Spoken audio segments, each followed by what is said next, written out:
Hello, hello, hello. Good afternoon. Good afternoon.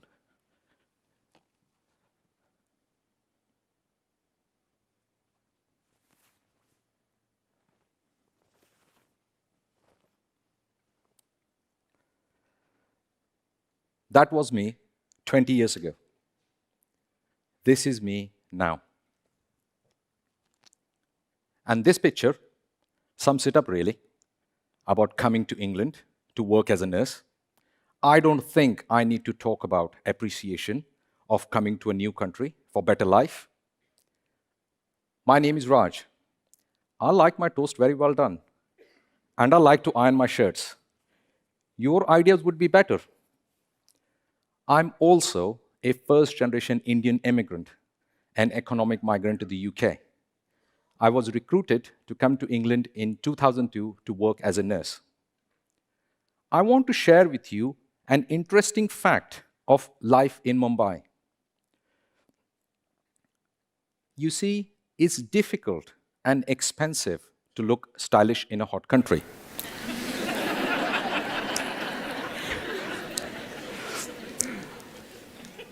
The life of a white shirt in Mumbai entirely depends on the mode of transport. So, in order to maintain your makeup, hairstyle, and looks, you have to carry yourself like a vaccine by maintaining a cold chain. So, if you took a local train at peak time in Mumbai, the life of a white shirt is 5 minutes. If you took a bus, you will have 30 minutes. If you're really lucky, perhaps an hour. If you took a taxi, you will have 3 hours. If you took an air-conditioned taxi, you will have 5. Well, by the time you can afford to sit in an air-conditioned taxi, you don't care what you look like. You already earned the money. So, the number of interviews which I had to attend to come to England, I always struggled to keep good appearance. I used to wear a dark t-shirt and carry my white shirt in a plastic bag in my hand. But this presented a problem. The interviews for the NHS were always in India were held in 5-star hotels like the Taj or Leela. Now, when you turn up at the door of a 5-star hotel in a t-shirt, the guard takes one look at you. Get out of here! Appearance is everything in Mumbai. You got to look the part. Unless you're very wealthy, then the rules don't apply. So, the only option that was left, which I took several times, was to go to the back of the 5-star hotel and ask to use the servants' and waiters' toilet to change into my white shirt. Now, when I turned up at the main door, the guard looked at my white shirt, did his automatic calculation that I must have the money and the means to maintain the cold chain to keep my white shirt looking so crisp. And he saluted me. And he even opened the door for me. I want to now tell you how England was sold to us. I was one amongst these 30 Indian nurses sitting in that recruitment office in Bombay in 2001. I knew I was up against very talented people with the tenacity and will to fight. My mind was occupied by just one thought. How can I make sure I get my next meal? I knew what hunger was by then. People in the West use the term very lightly. I have often heard people saying, I'm starving. No. I don't think many people in the West know what real hunger is. Real hunger is when you feel like your stomach is eating itself. Every other thought, when you're not thinking of sex, you're thinking of food. Pretty primal. So, the recruitment agent started his pitch by saying, do you know where England is? Some nurses raised their hands. Others looked totally blank, as if he had asked if you had ever seen an unicorn. I only half raised my hand. I had heard of England, but I did not know where on the world map it was. Well, says the agent, England is a country where you don't die.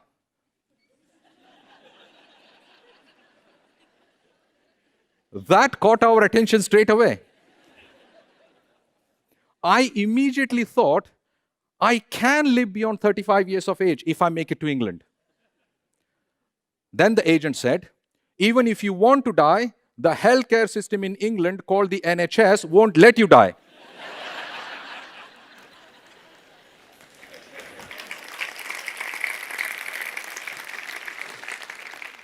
Who wants to go there? And all of us raised our hands in unison. Life is cheap in Bombay. 1 million people live in a square mile. The average life expectancy is 65 years of age. And over 4,000 people die every year falling off local trains. I personally lost 7 of my friends who died falling off local trains. In the daytime, I used to work in a super specialty hospital as in charge of endoscopy department. In the night, I used to live in a railway quarter, which was just a notch above slum living. For 4 years, the only place I had access to was 6 feet by 3 feet. My mother said, become a nurse, because with those skills, you will be truly able to care for another human being. But she said, most importantly, you will manage to eat no matter where you are in the world. I should now tell you why I thought I could not live past 35 years of age. You see, regular commuters who are between the age of 30 and 40 often die falling off local trains. This is simply because after 35, they put on a little bit of weight and their bodies becomes heavy for their arms. I have been living in rural Dorset for last 18 years. Bonus years of my life, 8 years as of today, and still counting. I have a delightful, very English wife, and I've got 2 lovely kids. I spend my Sundays going to a car boot sale and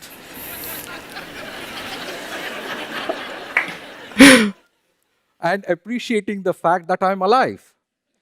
And will carry on appreciating life. Water in tap and a full stomach every day until I die.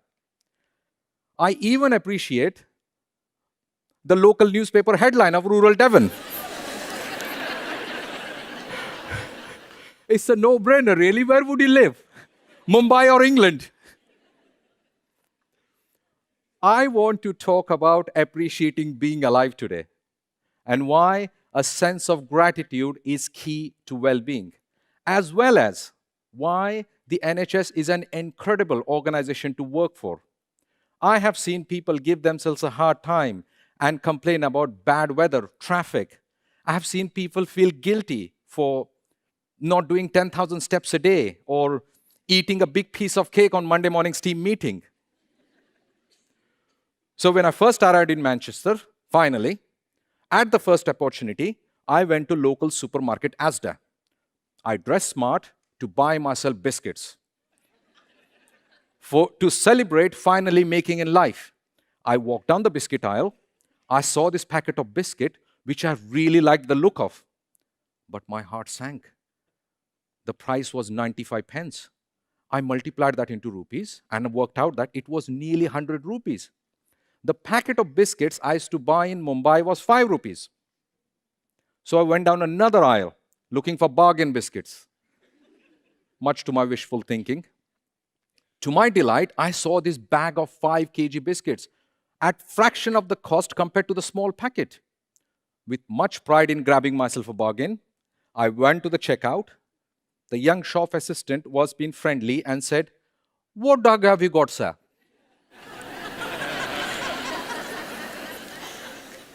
I will now tell you the first taste of what equality meant to me when I first arrived in this country, which I really appreciated. I was working in endoscopy unit. After a gastroscopy procedure, I had to move a patient from the recovery room back to the ward. Now, I did not know how to allocate a porter to move the patient back to the ward. The procedure was, you ring the porter's office, you politely inform them there is a patient to be moved to the back of the ward. Then the porters will allocate someone to collect the patient. As it happens, there was another porter who just arrived in the department to drop off another patient. I was standing on the other end of the department when I saw the porter on the other end of the department and I shouted, Oi, porter, take this patient back to the ward. The look of shock and jaw-dropping reaction from my manager and my colleagues is unforgettable. My manager at the time hurriedly took me to another room and said, Raj, you cannot speak to anyone like that. I said, I don't understand. What did I say wrong? Besides, he's just a porter. That shocked my manager even more. She did her best to explain to me that we treat everyone equally in this country and nobody is supposed to speak to anyone like that. Now, it was my turn to be shocked. Because in all my previous experience as a nurse, I was only treated with utter disrespect by doctors. Actually, anyone with a little bit of power treats someone less powerful with zero respect. So we lowly nurses passed on the bad behavior to the porters. And so it went on. Perhaps they picked on the kitchen staff or the cleaners. Having said that, India is changing slowly. I will now tell you how communication is done kindly in the NHS. Every Indian foreign nurse had to write an adaptation program. The biggest part of adaptation program is writing reflections.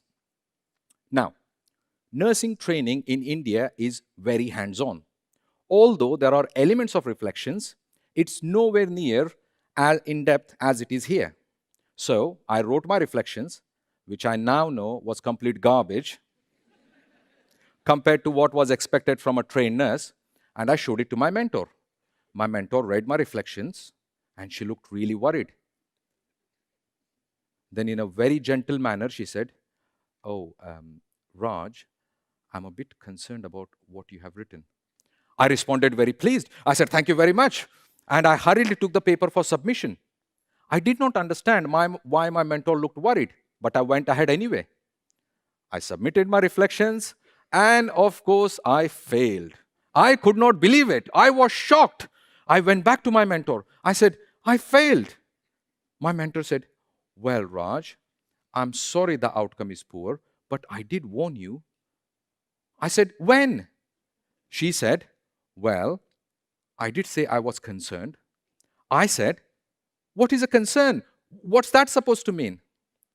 And I think at that point, the penny dropped for my mentor. And instead of giving feedback on my poor writing, my mentor said, "Raj, what feedback were you expecting?" I said, "Well, I was expecting you to say, what you have written is complete garbage and it's useless and I want you to rewrite it again." And I would have quite happily responded, "Thank you very much." And I would have written the whole reflection again. That is the kind of communication I was used to in Mumbai and during my training in rural India.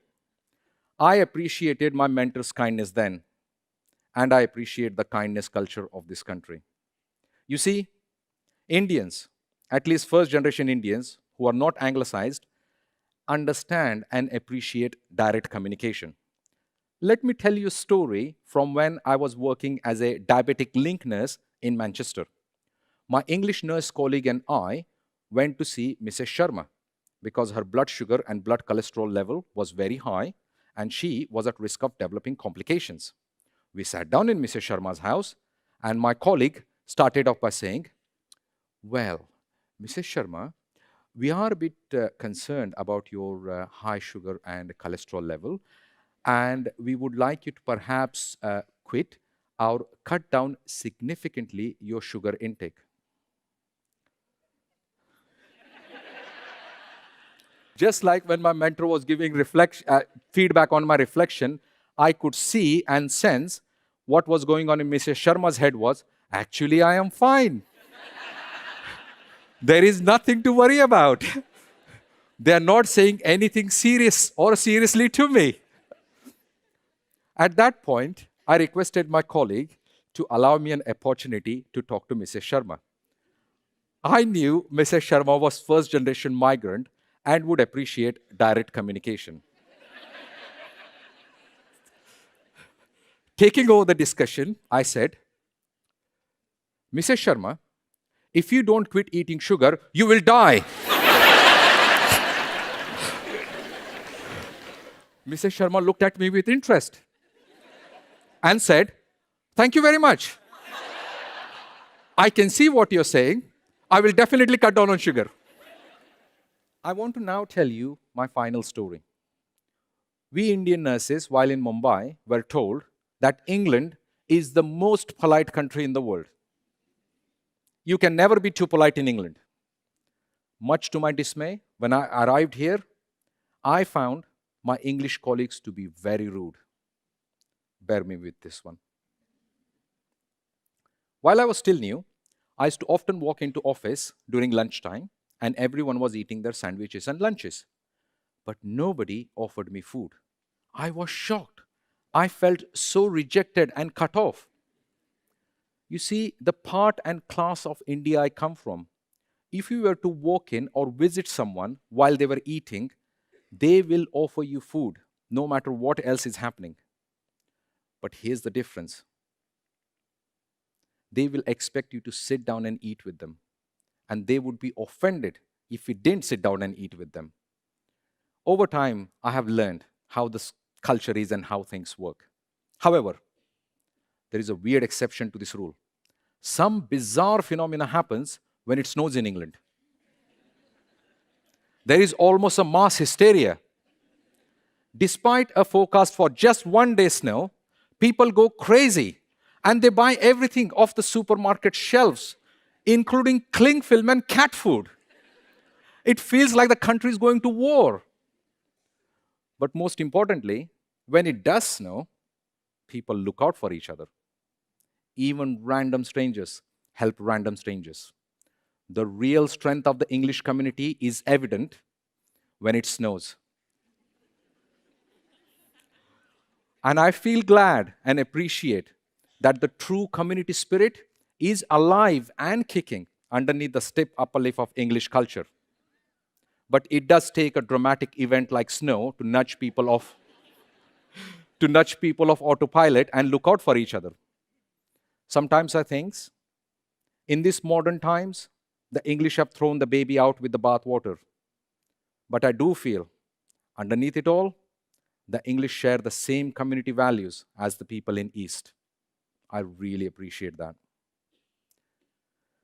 I want to end by sharing one of the most memorable conversations I had with my mother about the NHS while I was working as a district nurse. My mother said, "So, you drive to patients' houses, you dress their wounds, and you don't charge them any money." "Yes," I said. She said, "I can't believe it. So it's all free."